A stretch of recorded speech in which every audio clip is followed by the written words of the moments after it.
Kamakshi MLA അവർ, KG Baburajan, ഇവിടെ സന്നിഹിതരായിരിക്കുന്ന സഹോദരി സഹോദരന്മാരെ, ഗുരുജനങ്ങളെ, എല്ലാവർക്കും വളരെ വിനീതമായ നമസ്കാരം. ഗുരുദേവൻ്റെ ഏകലോക വീക്ഷണവും ആധ്യാത്മികതയും എന്ന വിഷയം വളരെയേറെ കാലിക പ്രസക്തിയുള്ളതാണ്. ഇന്ന് ലോകമെമ്പാടും സംഘർഷത്തിൻ്റെയും ഏറ്റുമുട്ടലിൻ്റെയും ഒക്കെ വളരെ ഭയാനകമായ അന്തരീക്ഷം നിലനിൽക്കുമ്പോൾ എങ്ങനെയാണൊരു ഏകലോക വീക്ഷണം സാധ്യമാകുന്നത് എന്ന ചോദ്യം അവശേഷിക്കുകയാണ്. ഗുരുദേവൻ വളരെ വ്യക്തമായി ഇതിന് മറുപടി നൽകിയിട്ടുണ്ട്. കാരണം ഏക സത്യം ആണ് ഉള്ളതായി അനുഭവപ്പെടുന്നത്. ആ സത്യത്തിൻ്റെ ആവിഷ്കാരങ്ങളാണ് ഈ കാണുന്നതെല്ലാം. ഇവിടെ ഭൂമി ഒന്നേ ഉള്ളൂ. ആ ഭൂമിയിൽ വിഭജനമുണ്ടാക്കിയത് മനുഷ്യനാണ്. വിഭാഗീയതയും അതുപോലെ വിയോജിപ്പും വിദ്വേഷവും പകയും എല്ലാം ഉള്ളത് മനുഷ്യരിലാണ്. ഏകലോക സങ്കല്പത്തിന് വിരുദ്ധമായി ഭൂമിയെ അളന്ന് തിട്ടപ്പെടുത്തി ഓരോരോ ഭാഗങ്ങളാക്കി മാറ്റുകയും സ്വന്തമാക്കുകയും ചെയ്തത് മനുഷ്യരാണ്. പക്ഷേ ഏകലോക സങ്കല്പത്തിന് എത്രയോ നാളുകളോളം പഴക്കം. വസുദൈവ കുടുംബകം എന്ന് എത്രയോ വർഷങ്ങൾക്ക് മുമ്പ് ഋഷിമാർ ലോകത്തോട് വിളിച്ചു പറഞ്ഞു. ലോകമൊരു കുടുംബമാണ്. നമ്മളെല്ലാം സഹോദരീ സഹോദരന്മാരാണ്. ഒരമ്മ പെറ്റ മക്കളാണ്. നമ്മയെല്ലാം ബന്ധിപ്പിക്കുന്നത് ആ സാഹോദര്യത്തിൻ്റെ ഈടുറ്റ കണ്ണികളാണ്. വിയോജിപ്പും വിദ്വേഷവും ഉണ്ടാകുന്നത് മനസ്സിലാണ്. ആ മനസ്സിൽ നിന്നും ഉരുത്തിരിഞ്ഞു വരുന്ന വിദ്വേഷത്തിൻ്റെ, വെറുപ്പിൻ്റെ, പകയുടെ, വിയോജിപ്പിൻ്റെ, ശത്രുതയുടെ ഒക്കെ ഒരിക്കലും അടങ്ങാത്ത പകയും അതുപോലെ അതിൻ്റെ അഗ്നിജ്വാലകളും പലതിൻ്റെയും സ്നേഹത്തെയും സൗഹാർദ്ദത്തെയും കാരുണ്യത്തെയും ഒക്കെ അത് ചാമ്പലാക്കി കളയുകയാണ്. ഈ ഒരു സാഹചര്യത്തിൽ ഇന്ന് ലോകസമാധാനത്തെക്കുറിച്ച് ചിന്തിക്കുന്ന വലിയ വലിയ സമ്മേളനങ്ങളും സംഭവങ്ങളും നടക്കുമ്പോൾ എവിടെയാണ് ഒരു കോൺസെൻസസ്, എവിടെയാണ് ഒരു സമവായം ഉണ്ടാകാൻ കഴിയുക? ആ സമവായത്തിലേക്ക് എത്തണമെങ്കിൽ ഗുരുദേവൻ്റെ വാക്യങ്ങൾ വളരെ പ്രസക്തമാണ്. അവനവൻ ആത്മസുഖത്തിന് ആചരിക്കുന്നവ അവരന് സുഖത്തിനായി വരേണം എന്ന് പറയുമ്പോൾ തന്നെ അതൊരു വ്യക്തിയിൽ നിന്ന് ആരംഭിച്ച് അതൊരു കുടുംബത്തിലേക്ക്, കുടുംബാംഗങ്ങളിൽ തന്നെ പരസ്പരമുള്ള വിയോജിപ്പും വിദ്വേഷവും ഒരു കുടുംബത്തെ അന്തഃഛിദ്രം ബാധിക്കുമ്പോൾ, അത് ഛിന്ന ഭിന്നമാക്കുമ്പോൾ അവിടെയും ഇതാവശ്യമാണ്.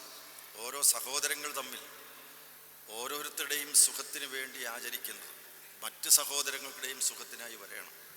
ഇനി കുടുംബത്തിൽ നിന്ന് സമൂഹത്തിലേക്ക് പോകുമ്പോൾ അവിടെയും ഇത് വളരെയേറെ പ്രസക്തമാണ്.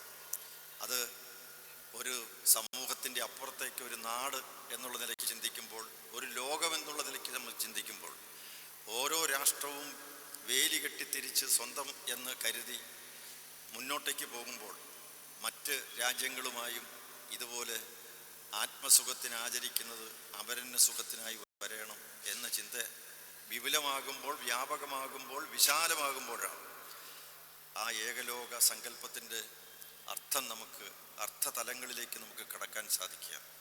തീർച്ചയായും ഗുരു ആഗ്രഹിച്ചതും അതുതന്നെയാണ്.